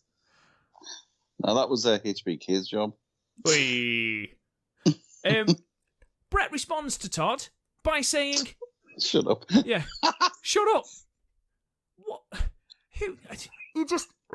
He's the most frustrating man in the world because he effectively has a job where he's asking wrestlers, how are you feeling before this match? That's all he's got to do. Why the fuck bring strep throat into it? It's not part of the angle, you fucking moron. At no other point is it mentioned, you fucking bellend. Being fair, it's mentioned a lot by Jerry Lawler throughout the whole fucking match. It's not an angle, though. No, but that's the thing. It's not like Owen is targeting his throat. No, but here's the thing. The WWE announce team has never, ever, ever, ever actually been good, other than a few calls by JR. So. Just wank. Utter wank. Anyway, we eventually... Which, according to Rob, you can do 3 times in an hour. Easily. 10 minutes, in mate. 10 minutes. Easy, mate. Quite easily whack one out. I've done 3 while I've been doing the podcast. So, we get the actual cage erected. See what I did there? Nice. And we get the match. This match is outstanding. Now, Chris, you were a little bit worried because me and Garth had spoken up about it and basically bigged it up. What did you think about it? Well, okay, if it was just Brett, but like WrestleMania 10, I've seen that match, and that's outstanding as well. My issue is I don't like cage matches for blood feuds because the whole object is to escape. But then again, Brett doesn't hate Owen, so it makes more sense. And also, Owen isn't the type of person to want to beat the shit out of someone. He just wants to get that shiny. So it made, like, in this one very, very, very particular case, this cage could make sense. And I really, really did enjoy this. It felt like an actual fight with the win condition being escaping rather than nowadays where it's just sort of like, oh, we're going to have a normal match and then at some point we're going to do some stupid high spot off the cage. Nowadays it's like, I could easily escape here, but I'm going to go and kill myself. Yeah, because I'm slightly burned out on cage matches at this point because of how many WWE have had this year and how many times I've been forced to watch a WWE pay-per-view that we never reviewed. Thanks, Rob. But yeah, because when you think about it, we had Money in the Bank between Shane and Miz. And then for some reason at the next pay-per-view, fucking whatever it was called, the stupid name, Stomping Grounds, we had one between Miz and Ziggler, and then we've had like 2 in NXT. So like, I'm just sort of burned out on cage matches, but like this is sort of the gold standard of cage matches. I think this is as good as a cage match could possibly be. In my opinion, maybe a bit long in the tooth. Just a tad. Like, there's only so many times you can pull someone down from a cage and keep my interest. But like, for how good this match was, I did forget to take notes. So it was still a really good match. Like, they worked around the limitations the cage gave them as much as they could, but at the same time, the cage was still a tiny bit of a limitation. But like, nothing felt contrived in this match. I don't agree with it being as perfect as like Meltzer giving it a 5 out of 5 stars, but I still think it's a great cage match. Garth? Yeah. I loved it. Before I get to the match, though, I love the build that because they didn't have any sort of real sort of video packages or promos for any of the other matches, but this one they seemed to really take some time and tell the story and stuff, and it was really well done, I thought. And at one point, it was like genuinely like getting like emotional over the fact that Owen Hart's dead. Like seriously though, it was like watching it, I was like, fucking hell, man, I wish he was still around. Like, to imagine where he could have got to. But anyway, just loved it. I like the fact that it was like Brett reluctantly took this match So you thought, well, he's going to try and win the match, but defend himself rather than attack. But then they just went fucking straight at it, both of them. Yeah, but Owen was still Owen was wrestling like he hated Brett, but Brett wasn't. Like Brett was wrestling like he wanted to win, but Owen was like holding on to Brett's straps. Yeah, like by the way, I've always wanted to ask this: what the fuck is up with Brett's singlet? What do you mean? Surely the singlet should go across his nipples. No, that seemed to happen quite a lot back then. Yeah, I don't like it. I didn't like it when X-Pac did it, and I don't like it when Brett does it. It's like you say, Owen is fighting like a scrap, whereas Brett's just sort of doing enough to try and keep him down so he can win. Is it just me, or does Owen's hair look like straw, like he's a scarecrow? Yeah, it's got product. There's no product in there. He doesn't even condition that shit. I did love dry as fuck. The commentary weren't so bad on this. I mean, this is one of the few times in the whole pay-per-view where the King sort of, the stuff he was saying worked with the match, where he kept saying sort of like, look at hell, she's cheering for Brett. Like just stupid shit like that. And the bits where like Owen was sort of leaping for the door, like leaping over Brett, like comedy as out, but still just really well done. There was a couple of botches. There's a couple of times where there's one where I think Owen got pulled off the cage and he hit the rope on the way down. That looked really fucking nasty. Yeah, it did. But I just thought it was the suplex off the top was at the time fucking insane. You never ever saw stuff like that. No. I just loved it, and the bit, and when I was watching it back, the bit where Anvil takes out Davey Boy outside, and I forgot that he fucking takes out what do you call her as well? Diana, like totally over the fucking barricade. To be fair, that wasn't the biggest issue. That wasn't the biggest issue someone called Diana had in the 90s. But you know, fucking hell. But I thought it was a brilliant match. Like really enjoyed it. I actually visited. You know, like in Batman Arkham City when Batman slaps Harley Quinn and you don't know whether to gasp or laugh. It was kind of like that when Diana went over the barrier. Oh, I laughed. I fucking really laughed. Like, apparently Bulldog was actually hot at Anvil over that, because to be fair, he pushed his wife over. She probably would. Like, she's not trained to do that. No, I think she clearly wasn't told that was going to happen. She just actually got pushed over. At least she sold it. No, she couldn't help but sell it. She actually got pushed over. But I thought it was just... I just really, really thought it was good. Yeah, I enjoyed the difference between the two competitors. I enjoyed the fact that Owen would literally kick Brett and then run and try and get up the cage. And then eventually, as the match, dragged on, you got bigger moves to try and bet. So you got the superplex, you got the pile driver, you got literally throwing each other off the cage, you got Owen literally locking the sharpshooter on Brett for a day and a half. What got me with the one that got me was when Brett kicked Owen and Owen sort of landed on the ropes. That's yeah. And I audibly shouted, "What the fuck?" to the point where my twin walked in, going, "What happened?" I'm like, "It's fine. I'm watching wrestling from the 90s." Do you know what was really, really good as well? They weren't pausing at the cage. They got to the top and they got climbed over, and the other one had to scramble up to get them rather than exactly. Nothing sitting at the top waiting.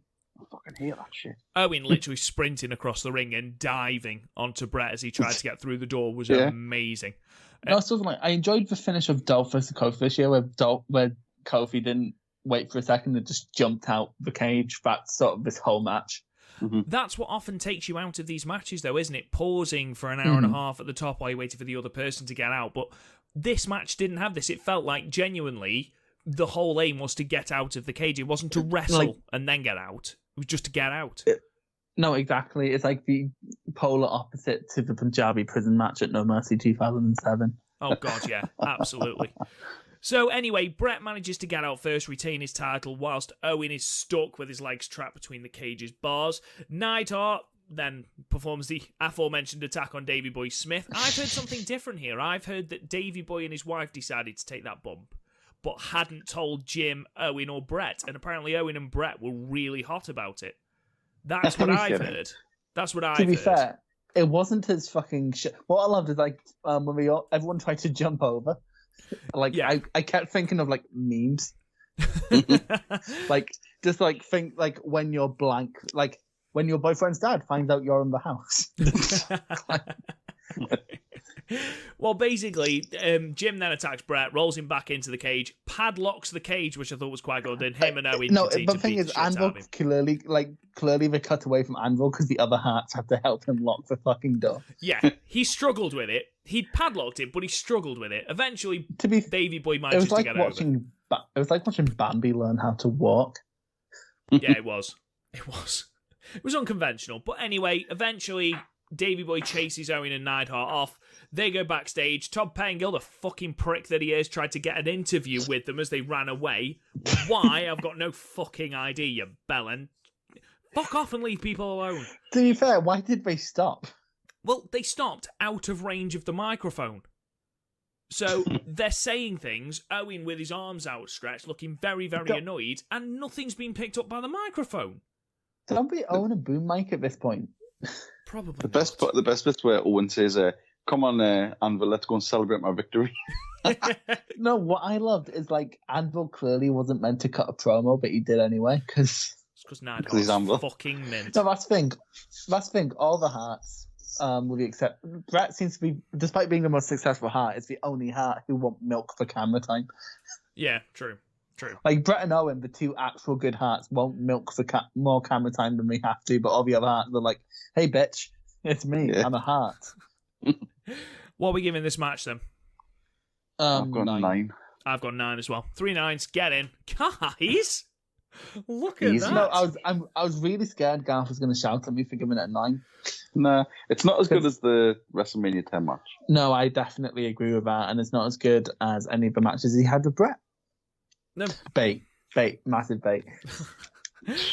Anyway, before he gets very, very annoyed, the main event comes up next, and good fucking grief. So basically, The Undertaker has disappeared. He lost a casket match to Yokozuna at the 1994 Royal Rumble, was put in a coffin and disappeared. Basically said he will not rest in peace. He ascended. He did. There was some cool lightning effects on the Titantron, which for the time was pretty cool. No, I loved it.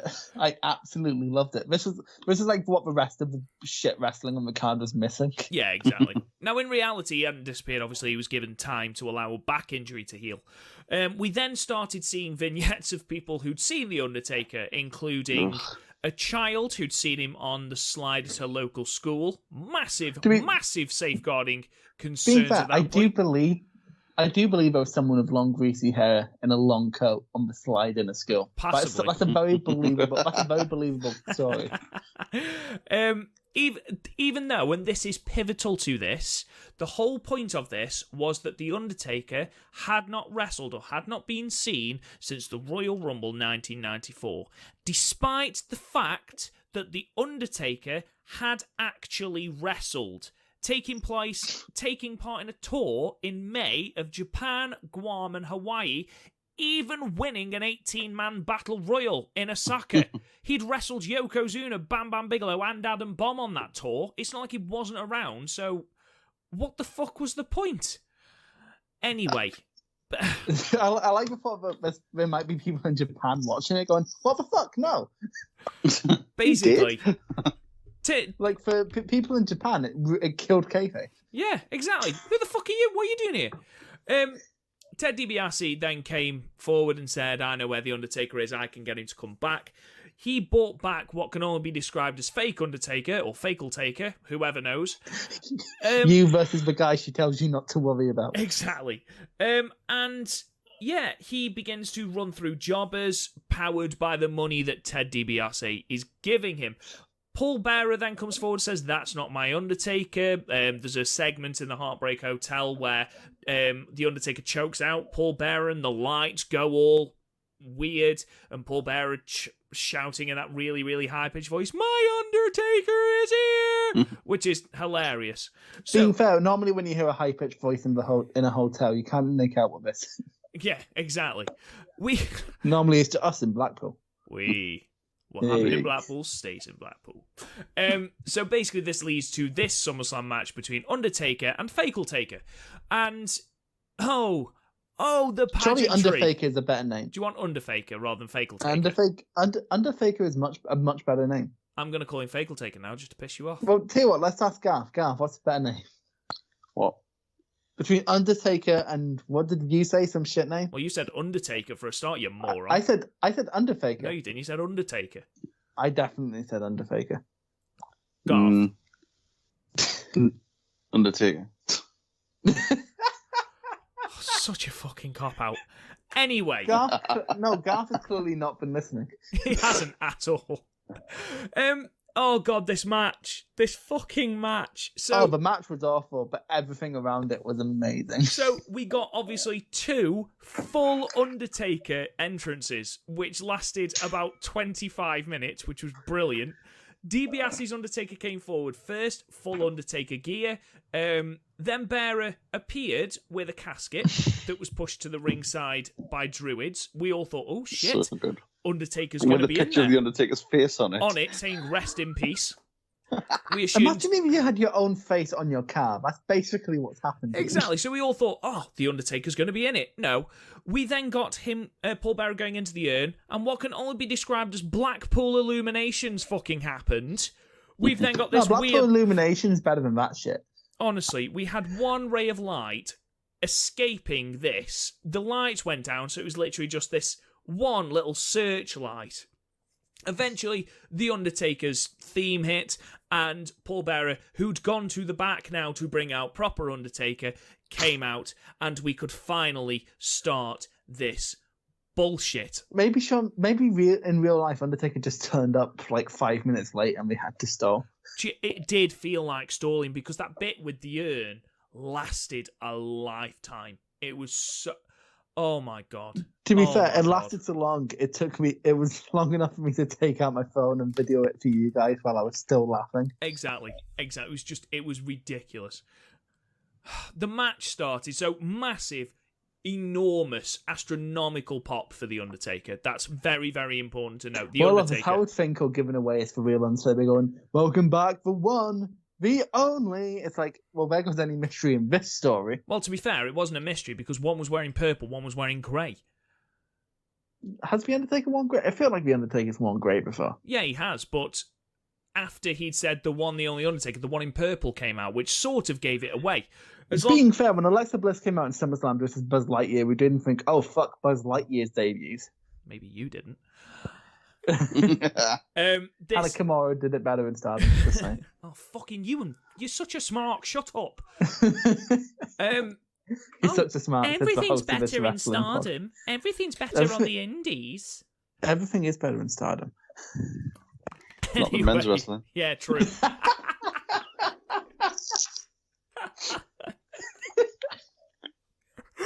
That's the best joke or podcast. You say that every podcast when Garth says something funny. Because Garth's the funniest one. He is, by an absolute mile. By an absolute mile. In trouble then. Oh god, but the reason we only have 30 listeners. Oh god. Thank you so much for putting up with this podcast. So, we're selling it really well. The Undertaker gets this massive pop when he comes out. Enormous, like I've said. The rest of this match is wrestled in absolute silence. Yeah, the fucking crowd just like don't care. Oh my god. It was like a morgue. But, and that's the thing, we've actually said before in this group chat, the crowd were hot for most of this show. They were really, really into it. And up until the Undertaker and Fakeltaker's entrances, they were still hot and into it. But the match was silent. There was nothing. You could hear absolutely everything. And ironically killed the crowd. It did. I mean, we all know that it's primetime Brian Lee as Fakeltaker. But you could see it was physically like, you'd have bits where he'd put his hand on the real Undertaker's throat and, look to choke him out. No reaction from the crowd. There's one point where Fakeltaker does the sit-up spot. No reaction from the crowd. No reaction to DiBiase's Undertaker doing the chokeslam or the tombstone pile driver. I mean, nothing at all. Even when... I think I think the only time where they did a bit of a ooh was when the fake Taker got up to do Old School. Yeah. And Undertaker like dragged him off. That's right, because the Undertaker sort of has a history of returning in the main event, and everyone being excited to see him, and then him just killing it because he's against someone who can't work. Or because the Undertaker really, he's more of a sort of attraction than a great wrestler. No, that's right, because I remember Unforgiven 2007, Undertaker had lost to Edge, and like Edge was my favourite wrestler at the time of Rey Mysterio, so I was happy about it. But there was these murmurings when Mark Henry started coming out, and it's like, ooh, Undertaker might come back and murder Mark Henry. And then that's what the entirety of Unforgiven 2007 was based around. Which, to be fair, the undercard was WWE Championship, Cena versus Orton, and then Khali versus Mysterio and Batista. So it's not like he had a lot to contend with from that night as opposed to Brett versus Owen. But like he came back, and I was like, ooh, yes, Undertaker. And then the whole match just bored me. And I was 10 years old and thought wrestling was still real. So... It was shit, wasn't it? This match was shit. I mean, the fact he has to give him 3 tombstones, just, ugh. Yeah. To be fair, why didn't he end up with a jumping one? Why did he do a jumping one and then a normal one? He did the jumping one first, didn't he? Yeah, no, exactly. Why did he do that one first? I don't know. It was so bizarre. Anyway, proper Undertaker won. With the slowest count I've ever seen in my life. It was as though the referee had taken this enormous bump and he hadn't, like, at all. It was just... Well, he wasn't sure whether he was supposed to be counting. Yeah, like, which one is it? The referee's colourblind. Yeah. Quick question. What was worse, this or Kane versus Fake Kane? I would argue this. I'd argue this was the worst match, but the build for Kane versus Fake Kane was worse. Fake Kane played by Gallows, yeah. Kevin Nash, just to return the favour. That's actually a really well-constructed joke. Thanks. That's like the most well-constructed joke. Like, it's not funnier than half the shit you come out with. But it's like better constructed than half the shit we come out with. God, do you ever get offended that Chris is surprised by your ability to be funny? I just keep that shit under lock. Only bring it out when necessary. It's like, otherwise people will expect me to be charming all the time. Exactly. Ain't nobody got time for that. No, what annoys me is that Garth is my friend Jen's favourite, and I'm like, I'm your best friend. She's like, yeah, but I talk to you more than I don't talk to Garth, so I find him more charming. Garth's my favourite. Keeping the shit real. Hang on, Garth's your favourite. This explains so much. Like what? Like cock block. I'm on the draft today. Being fair, I was a dick to Garth earlier in the draft. Like, I literally just picked the Hart Foundation to spite him. It's all right. He was a dick to both of us by choosing Adam Cole first.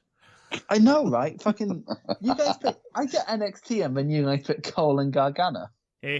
No one knows what we're actually talking about. We'll talk about that later. Basically, at the end of this match, and we're not skating over this match, this is how shit it was. Some people came dressed as druids, came to ringside, put DiBiase's Undertaker in the casket, and wheeled it backstage. That is where the pay-per-view should have finished. But no. We then have to cut to... the post-credit sequence. Oh, exactly. We had full Marvel sequence. We had the commentary team... then going, oh, but that's not it. Let's cut to Randy Savage. The only point for them to cut to Randy Savage was for Randy Savage to go, oh, that's not it. Let's cut backstage. That was it. There was nothing else for Randy Savage to say. Are these two old men dead now? I know Leslie Nielsen is. I don't actually know who the other one is. No, not good. Not good. He was amazing in Airplane. This is the only one of him I've ever seen, so I'm gonna say. Oh wait, is he the guy who went? Oh, that's raw sewage. I love it. Don't know. I love it. No. He's the one that keeps saying. He's the one who said, "You can't mean that, surely." I am. I do. No, you can't be serious. Surely, I am serious. And stop calling me Shirley. It's that guy. Okay, he's that guy. Okay, I've heard that before. Exactly, so take it back. He's a lovely man. Everyone loves Leslie Nielsen. But we cut backstage to this man. His WWF character can die. That's fine. And the entire point of this was for the two men Leslie Nielsen and whatever his name is, Kennedy, to go backstage to... Kennedy! To go backstage, lift up the casket lid and go, he's not in here. They then find a case which is closed, and guess what that means, guys? The case is closed. That's a bad brush joke. It's Boom, boom.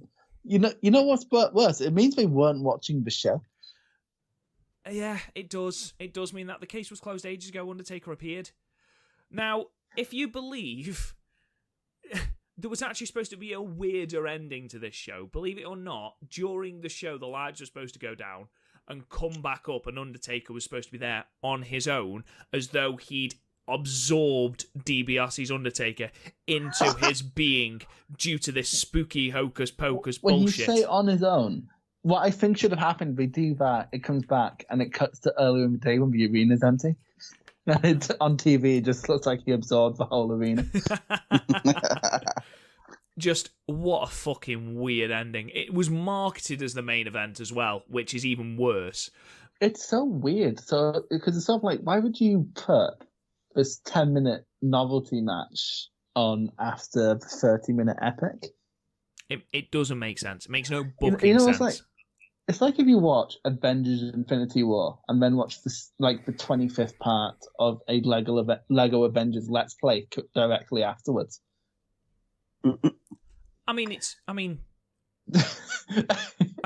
It's anyway. I like that's the thing you don't know how to react to. Earlier in the show, I said that Mama Hart has never had an orgasm in her life, and that's the thing that stumped you. She probably hasn't. She probably hasn't. Have you seen Stu Hart? Very selfish lover. What did we give this match, guys? Honestly. For the pageantry and for the bits and bobs, I've just gone 5. What? It was just average, because I loved all the build up. I thought the build up was the best part, actually. Then I loved all the bit with the urn with the light and all that shit. The match was pretty sort of inconsequential, really. You can have an amazing build up and have the climax be shit. Look at sex. Blackpool. I just thought it was overall average. Like, the match was pretty shit, but the rest of it was pretty good. I didn't think, if I rate this, the one thing I've given a 5 in this whole show was that, I forget, Jesus, but this was easily not even in the top 3 matches on a shit show. Garth, you are my favourite, mate, by a mile. And that's including me in that. You're easily my favourite. And thanks, Rob. It's all right. I hate myself as well, so don't worry. You are wrong. You're just so wrong. This was, at best, a 1-star match. I mean... 1? Yes. Okay, I think the truth lies somewhere in the middle, Rob. I think because of how good the build was, you sort of... What I did because there was comedic value in this match, which gives it at least a 3 for me. Yeah, but it wasn't supposed to be comedic. That's the thing. It wasn't supposed to be comedic, but neither is sex, but somehow. People still laugh at me. I don't know why. Well, Rob. Well, I don't understand. I'll just go with anything, because it was... To be honest, this match could be anything from you know how sometimes, especially in the G1, I was like, this could be anything from a 4 to a 7, and I'll agree with you. With this could be anything from a 1 to a 10, and for various reasons, I'm like, yeah, sure, I'll agree with you. But no, this is definitely a below average match, because sure, we did their moves fine, but we did them at the pace of erosion. So, I've literally had more fun watching my nieces paint me a picture. I know it's going to be shit, but I know I'm having to prepare something in my head to make it sound like I don't think it's shit, because they're 5 and apparently you're not allowed to criticize 5-year-olds. But I can't believe the one thing that's made this a 5-star match for Garth is the torch in the urn. I like that bit. I like that. Garth says New Japan has a lot of pageantry, and he can criticize it for having no pageantry, but a torch in an urn, that's what is counted. Not just that. I mean, streamers for flowers that can be given out, for massive celebrations, a post-match speech where you have to make. No, that's not pageantry. Torches. that's what's pageantry. Like, Garth's favourite moment of Doctor Who is when he brings out the sonic screwdriver because there's a little blinky light, and that's just Garth's favourite thing, apparently. Right. I don't watch Doctor Who. It's when Yeah, but no, it's coming from you. I knew. Oh my Doctor God. Who's like my I just reel you in. Doctor Who's like my favourite thing about us. Oh God. I will grant you, Garth. What do you mean? Oh God, It's shit. it's not shit. Fuck you. I will grant you, Garth, Wow. that that the build-up was far better than it should have been. That does not make this a good match. And that does the not make match this shit. memorable in any way whatsoever. I mean, the fact that the WWF or WWE did not learn and then did this exact same fucking storyline with the fake Kane is just mind-boggling that they thought that would work. Garth, you know what was also really was built up for years and years and years and years? Boris Johnson, and now look at us. Ooh, political. Yeah, but he's, A twat. Yeah. To be fair, we never thought that was going to be good. Right, so Garth's given it a 5 for some reason. Chris, you've given it a 3. I've given it a 1, which I think makes 3 the average. I cannot believe that we've said this was better than... what was match 4? Mabel versus Jarrett. It was better than that. Was it better than Luger versus Tatanka? Oh yeah. All Like right. I at least got some joy out of this. All right, okay. I'm not arguing with that. It was a shit It's- match. it's- We're giving it a It's shit still mark. not a good. Like it's still got an F. Yeah, it's not great. Basically, ladies and gentlemen, this show was bizarre. It was This is the definition of a one match guy. without a shadow of a doubt. If you take nothing from this podcast, and trust me, I wouldn't blame you if you didn't. Other than apparently Rob is extremely sexually insecure. Well, yeah, I laugh at my own sexual frustrations. The one thing that I actively encourage you to do is to go and watch the cage match, which I'm sure most of you as wrestling fans have already done. Like, if you're listening to a review of SummerSlam 94 from the most obscure of obscure wrestling podcasts. Yeah, true. I mean, Like, we're a podcast that Paul Dempsey is big time. oh god, Big Temple Dempsey. We're going to have to review a show with Bill Dempsey on it at some point, just for the jokes. What, that one show? Just an ICW show he appeared on. Basically, ladies and I'll pay for the gentlemen, subscription. I'm going to sum this up. Don't watch this show. Find that match. Find that match. Don't watch this show. This show is utter bullshit. So, I think that's enough of that. Good God, it's been a slog to get through that podcast. That show. It's been. Well, to be fair, I think this is a really good podcast. The show was shit. Yeah, it's been fun. Now, ladies and gentlemen, obviously, the next week we'll be doing our top 10. Now, next week's top 10 is a top 10 wrestling games apart from No Mercy. There's always a little tagline. Well, no, it's apart from the Aki games. We should be more specific. Well, yeah. There's always a little tagline. Because, like, if we put the No Mercy, like, I think we're all right in saying none of us would put it at number one, so we'd have Mark going, oh, where the fuck's No Mercy? Yeah. I mean, it's because it's undeniably they are good games, but we can make a list without them. They don't need we're a strong independent podcast. We don't need No Mercy. So yeah, that's our next podcast. But after that, the week after, we're back to a retro review. Our options will be on Twitter and Facebook. We've all selected one, and the theme was early noughties. Now, we've all gone, I believe... No, we haven't all gone for different promotions, but we've all gone for a different year group. Now, Chris, what have you gone for? What's your option? No Mercy 2002. I wanted to go Survivor Series, but then I realised we're going to definitely have a Survivor Series poll nearer to the time, so there's no better time to pick No Mercy. Okay. I have weird nostalgia for this show, despite it having Tori Wilson and Dawn Marie Angles on it. Oh, wonderful. Garth, which one have you picked? One Night Stand.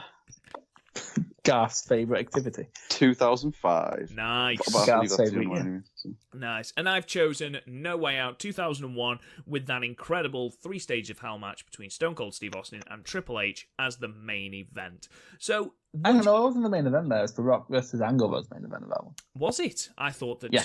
Austin and... No, it was like in WrestleMania thing where in the fans' hearts is the main event, but in reality it's halfway through the show. It's the main event. It's the match we're all watching it for. Let's Well, put yeah. it that way.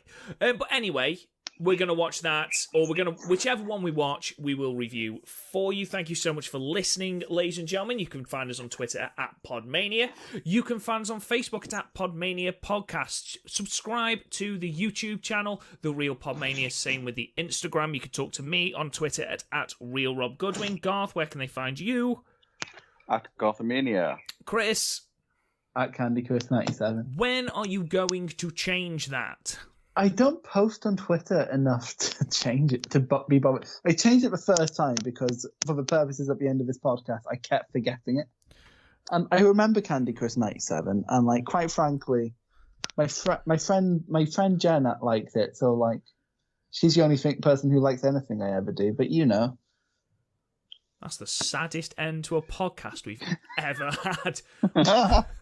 Good God. Well, on that bombshell, I feel bad for Chris now. I mean, not bad enough to take back what I said about his Twitter name. His Twitter name is dog shit, but we love you, Chris. Yeah, but you don't support me in my Twitter name. That's the only thing. Thank you so much for listening, ladies and gentlemen, and we'll talk to you guys again soon. You've been listening to the PodMania Pro Wrestling Podcast. Follow us on Twitter at PodMania, Facebook at PodMania Podcasts, and YouTube and Instagram at Real PodMania. And check out the website podmania.co.uk. Until next time, wrestling fans.